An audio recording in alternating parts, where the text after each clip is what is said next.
These two integrals may look very similar, but only one of them needs partial fractions. Can you guess which one? The first one needs partial fractions because it can be split into two fractions. That is because x squared minus 4 can be factorized as x plus 2 times x minus 2.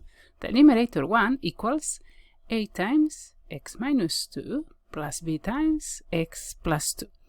The constant 1 must be the result of expanding minus 2a plus 2b, and the linear coefficient a plus b must be 0. You can easily solve this pair of simultaneous equations using your graphics calculator.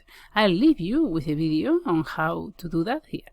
Once you split the rational function, each integral is pretty much immediate. Don't forget the constant c. The second one, however, needs you to recognize the derivative of inverse trigonometric functions.